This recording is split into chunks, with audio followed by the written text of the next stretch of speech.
Does the shield make a Captain America great, or does the Captain America make the shield great? Find out what's going on as I hereby invite everyone to join me on my adventures through Marvel Snap. Hey everybody, it's Annabelle. So we got a brand new season, and with that we get a brand new season pass card.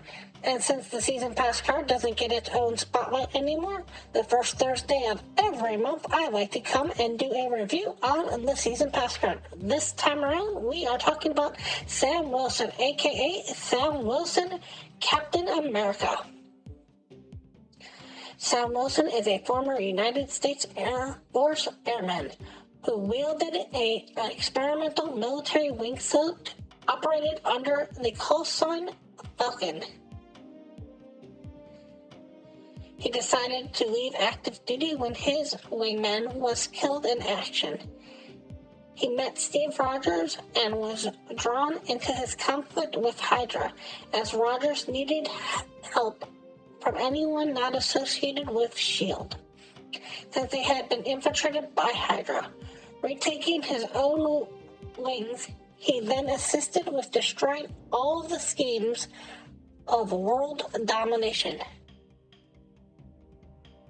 Sam Wilson joined the Avengers as the Falcon, and when Captain America returned from the past as an old man, he was given the shield by Rogers. He initially declined the shield and was disgusted when the government took it and appointed their own new Captain America, who started out as a hero, but then began to lose control slowly. Due to that, Captain America taking the super soldier serum. And after realizing that the S.H.I.E.L.D. represented more than just one man, he retook the shield and wields it to this day. Sam Wilson and Steve Rogers are stalwart friends and allies. He admires Captain America and the ideas that he represents. Both men found a kinship and a spirit in each other as they discovered that they both shared common life experiences and had similar values. Both fought for the United States of America by joining the military and had to cope with the deaths of friends during a war, and had to adjust to life outside of that war. Sam found purpose in helping military veterans adjust to civilian life. Sam Wilson displays a brazen attitude and strong sense of humor, often making cheeky comments. However, he is also a soldier who during battle believes strongly in focusing on the job at hand. He also takes great pride in his work, both when he helps veterans who suffer and his work as the Falcon.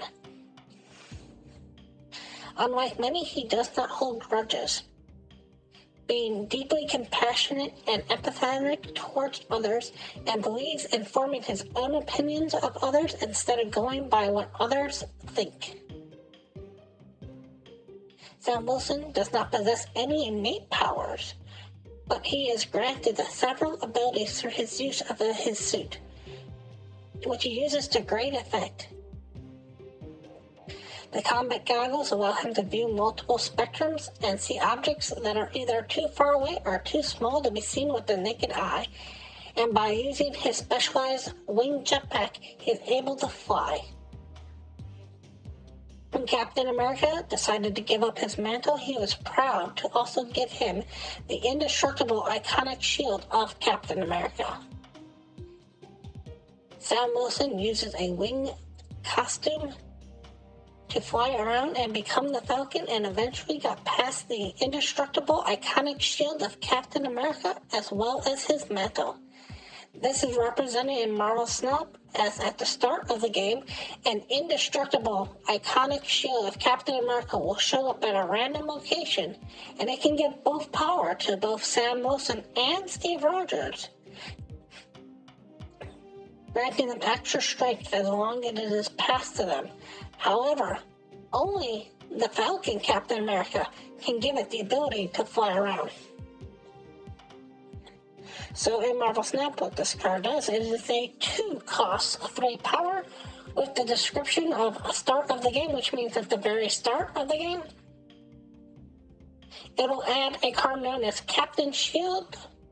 to a random location, and that shield And when you get the Captain Falcon out, the Captain America Falcon version, it'll allow you to move that shield. So for the rest of this, I'm going to be referring to him as Captain Falcon, just so that you can know which captain I'm talking about. So for all of you who don't know, this is kind of what the shield looks like.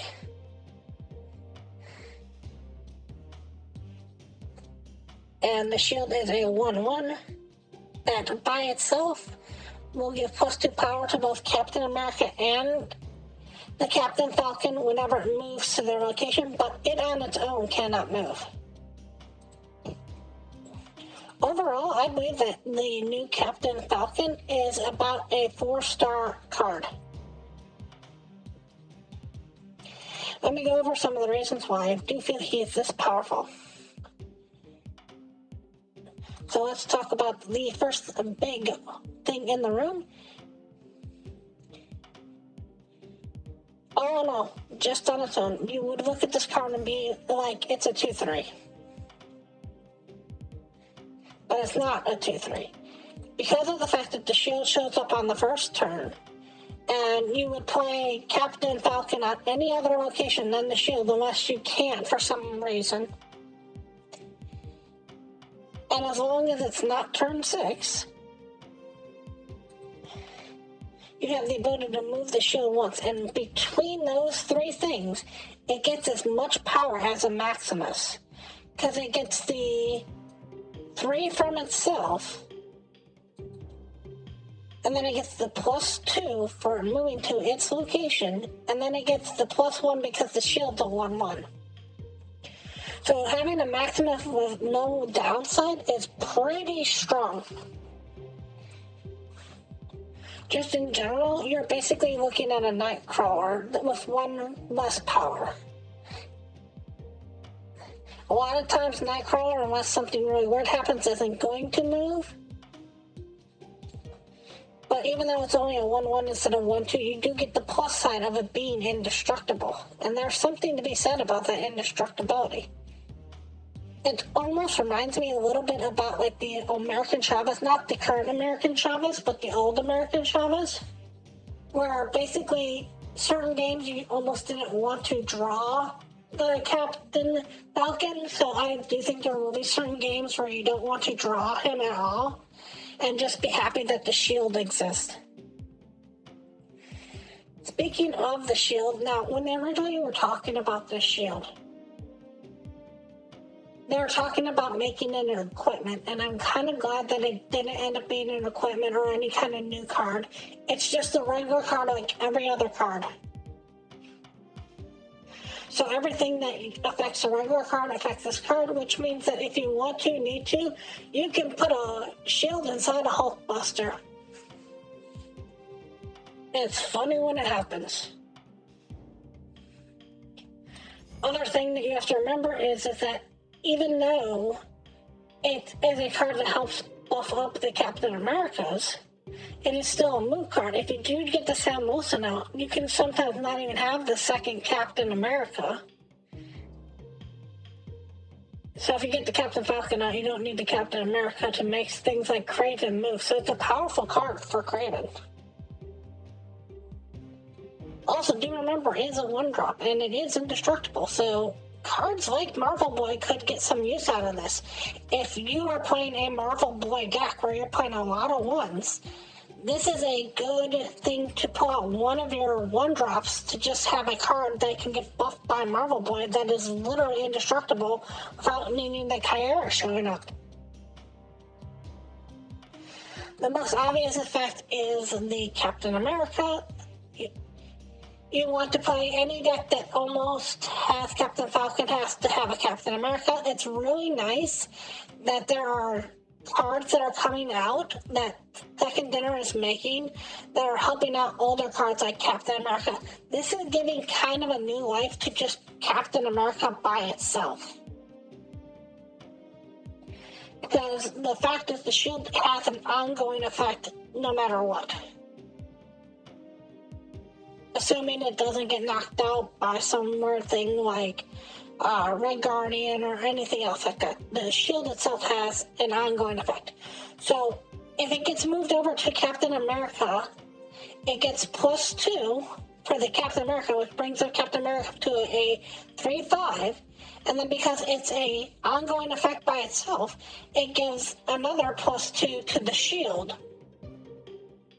So it turns Captain America to a 3/5, then to a 3/6, and then but the +2 turns into a 3/8. That is pretty powerful. One thing that can stop this down, is just the fact that it is an extra card on your field. And in a game where you only have 12 slots, you have to be cautious about where it's going to and how it's going to. There are times where it is going to show up and get caught in a space throne. And if you don't get the Captain Falcon, you're kind of in an interesting situation. On the plus side, if you want something that's a 1-drop and you're used to playing some version of Destroy, this is a good 1-drop for Destroy. If you want that priority early game, you can throw this down and not have to worry about the fact that later on you're going to play a Killmonger. Another thing that you have to talk about is Cull Obsidian. Cull Obsidian likes to have a 1-drop, needs to have a 1-drop. Here's a 1-drop that can't be destroyed unless something really strange happens. You can also use things like Symbiote Spider-Man to give it more power. If you merge with the Symbiote Spider-Man, it still has the ongoing effect of the shield.